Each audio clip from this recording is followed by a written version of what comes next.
I'm really happy to share this lovely, very comprehensive overview of the form. What I need to say is, and also just remind you to please fill in the pre-course survey that I've posted in the chat if you didn't already do it. I sent an email ahead of this event with some resources and the selection criteria from the RCPCH, as well as this document, which is the Paediatric ST1 recruitment form.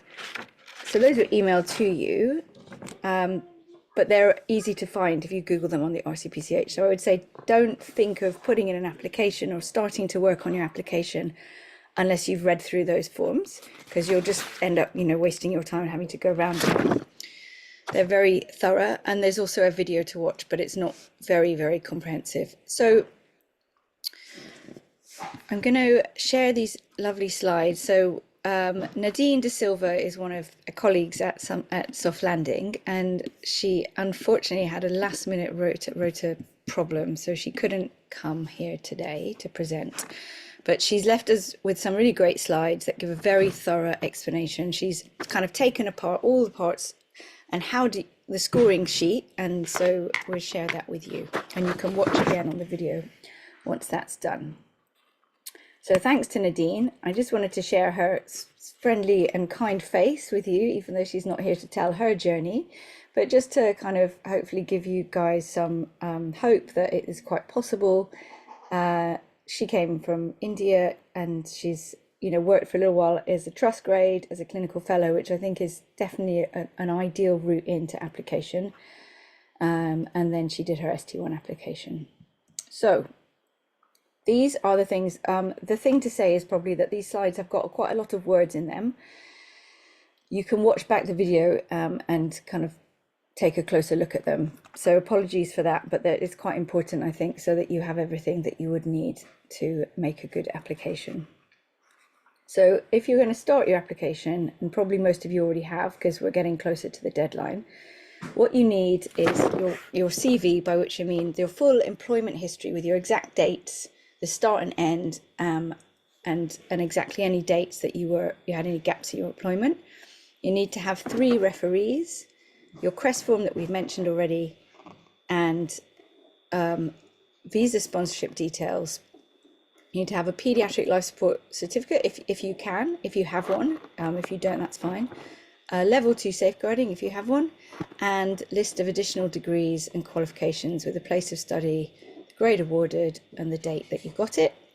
Lists of achievements and prizes with your award dates and awarding body, and lists of courses undertaken, the duration of the course, and the date completed. So this would be something to have in the form of a CV that whenever you're applying for things, it's available. And I would also suggest whenever you're going to a new job that it's something that you should also share with that new employer, because it's very helpful to just see quickly what people's background is, what they've done, where the gaps, where they might need like additional training, or where they might be very particularly strong.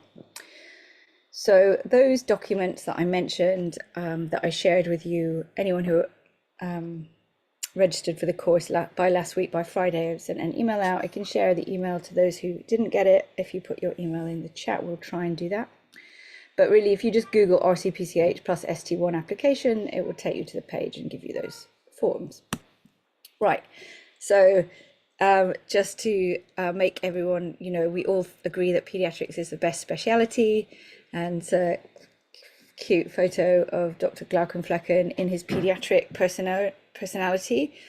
And I just wanted to highlight, through your form, these are the kind of personal skills. They're quite generic. They're not specifically pediatric, but these, for clinical skills and clinical experience, these are the ones that you can definitely bring out. The first one is quite generic, the commitment to development. But for instance, certainly strong attention to detail, preparation and planning. Any examples of that? That's a great one for skills or for experience. Ability to communicate messages effectively to different audiences, ability to negotiate and build professional relationships, really, really important. Your relationship with the nurses, the MDT, like the specialities, surgical colleagues, or whoever might be helping you with managing a patient. A strong problem solving skills with analytical scientific approach to problem solving. So those things, if you keep them in mind, and all of these things are mentioned on the document that's called ST1, so you can see it, ST1 Paediatrics, which is on that RCPTH page.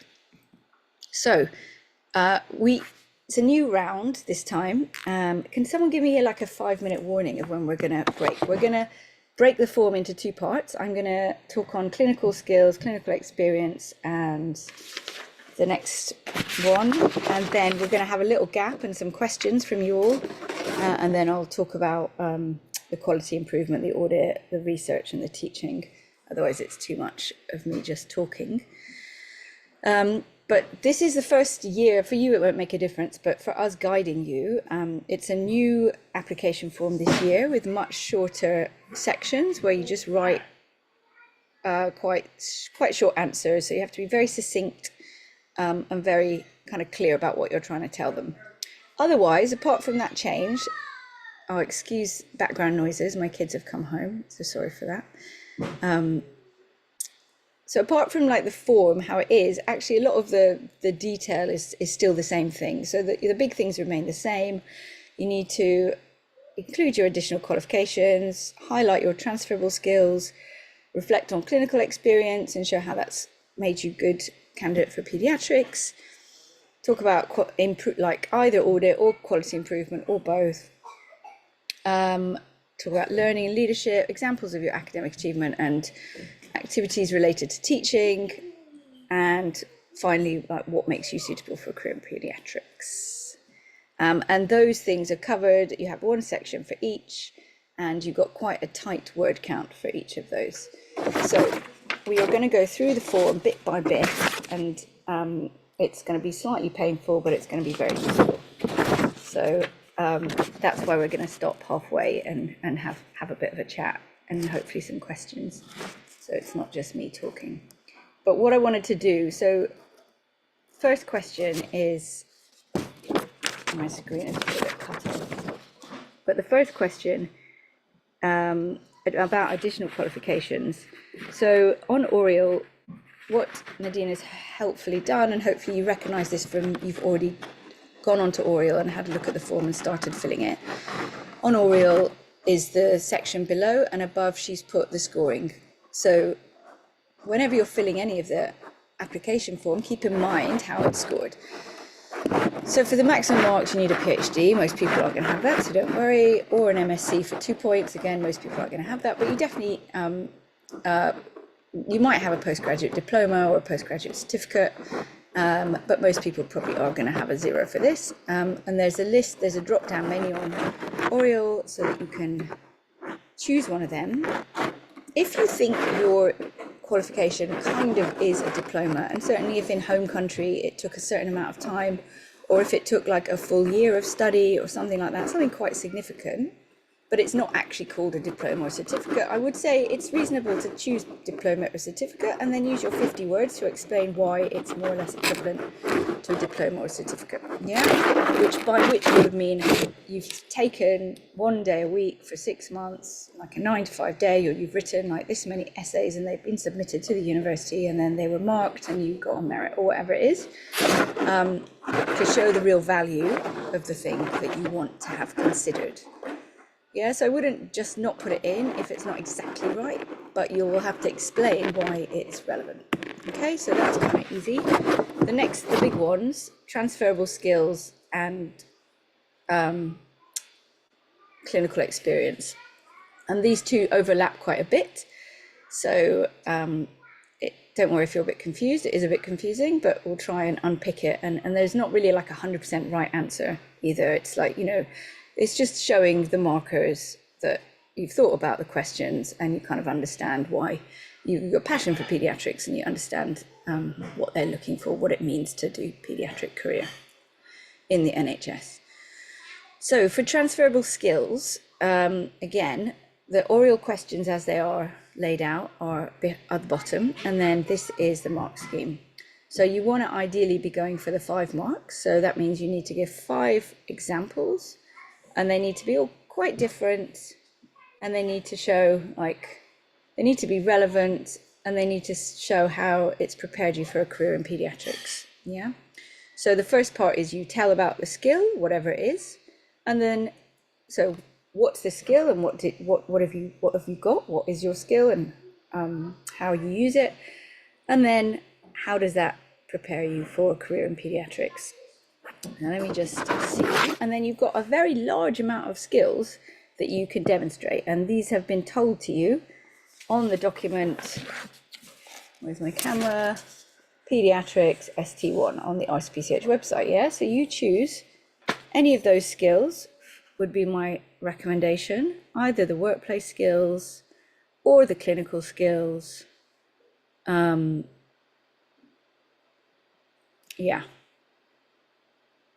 So you can see there's quite a lot. There's well more than 5. So I would you don't need to keep this in your answer, but I would slightly recommend putting a heading to make it clear what you're going to write 50 words about. So if you're going to write about ability to work in multi-professional teams and supervise colleagues, so that would be potentially nurses. I wouldn't go into too much about supervising colleagues, but multi-professional teams, for example, lots of that in pediatrics. You'd say, I'm good at organizing multi-professional teams, and I regularly do this and in my day-to-day job when working with oncology patients, or when dealing with child safeguarding and helping my team organize discharge meetings. I take it, and then you need to use doing words of what your role is. So I take a lead in contacting the different stakeholders or the different members of the team and organize the time, including finding a room and making sure the key people are involved. And then for description of how this has prepared you for a career in pediatrics, you'd then say the skill is ability to work in multi-professional teams.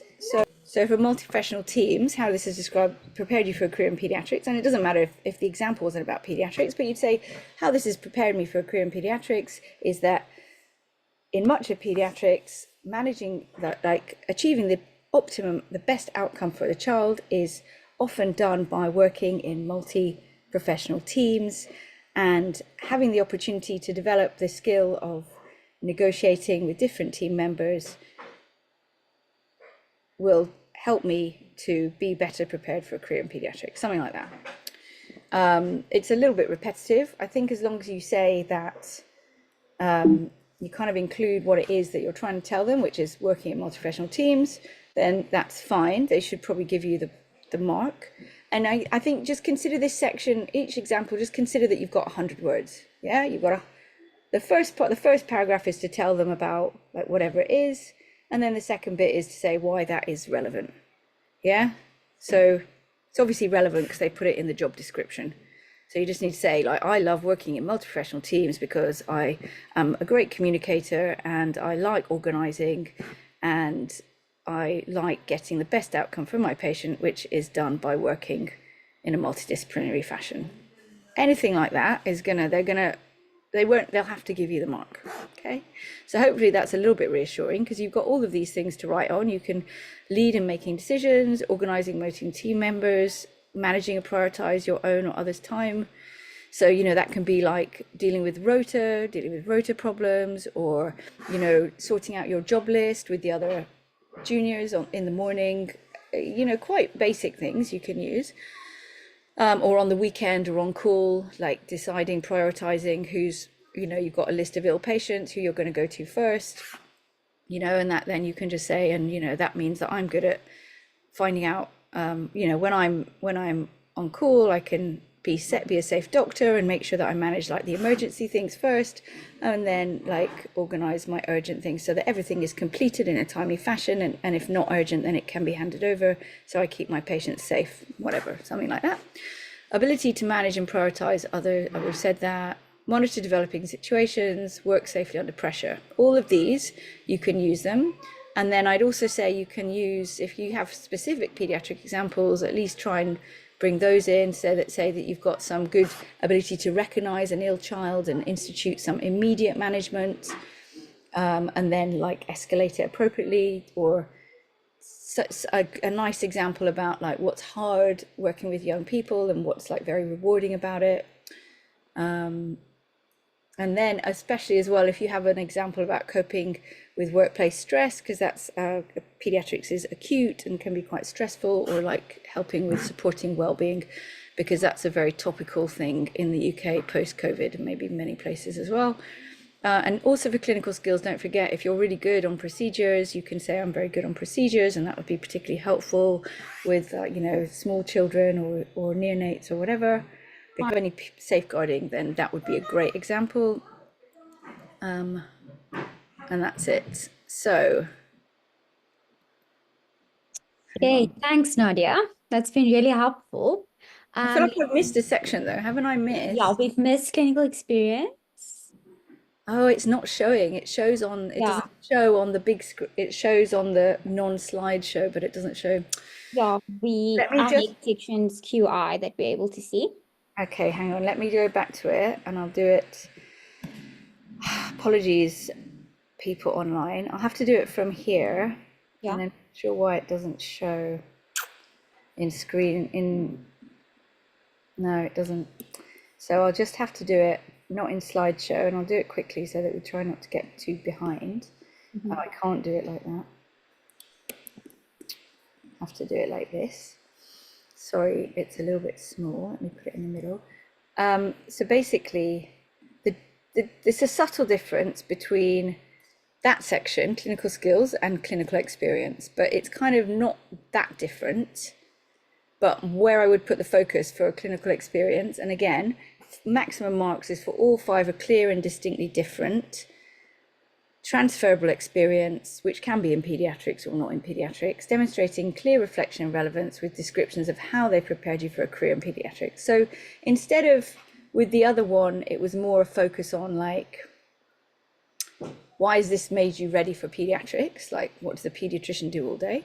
This one is asking for a reflection, which is just subtly different, which is what has this given you? What has this, like, what's the exact wording, Shannon? Transferable skills, description, hasn't printed out either. What's the exact wording for, bit out. Let me get my, that's fine, I've got it here. So the exact wording is the description of the experience and explanation of relevance to pediatrics. And then your second paragraph is what is your reflection on the experience and how it has prepared you for a career in pediatrics. So it's like more like a reflection. So for instance, I worked as a foundation doctor in a pediatric tertiary center and worked with patients with cystic fibrosis and was involved in some of the end-of-life care discussions with these children, which was challenging but helped me understand how to have difficult conversations with children and families. So that's the experience. And then what's your reflection of the experience? It could be something like, this highlighted to me that having these difficult conversations is an important skill to be able to develop and also manage the emotional impact of dealing with children at end of life. I found this very rewarding and found ways of discussing it with colleagues so that I could manage the impact on my well-being or something.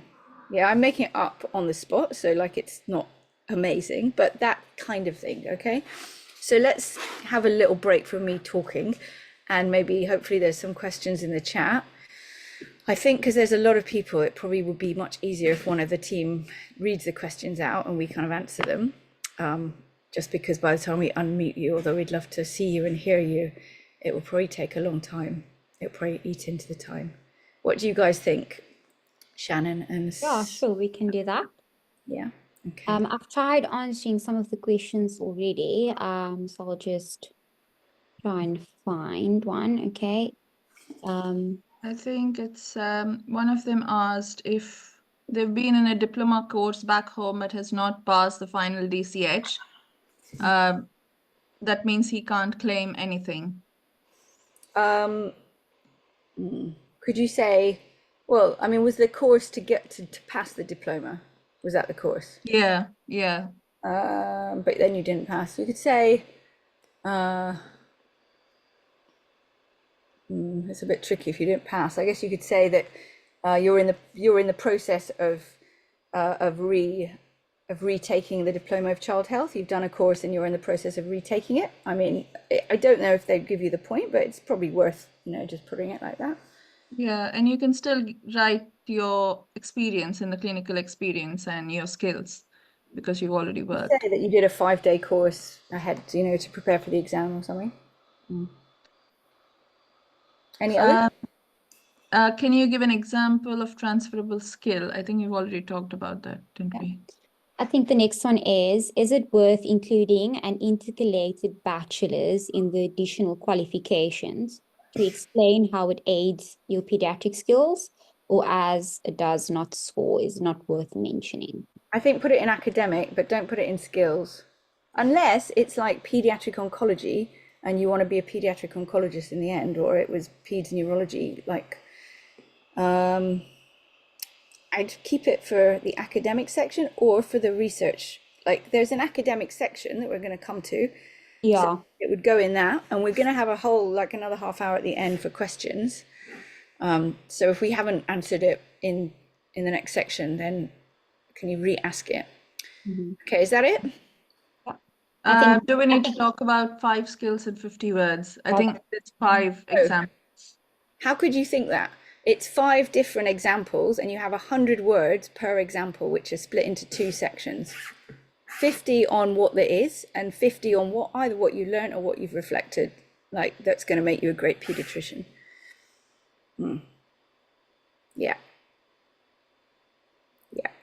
Good.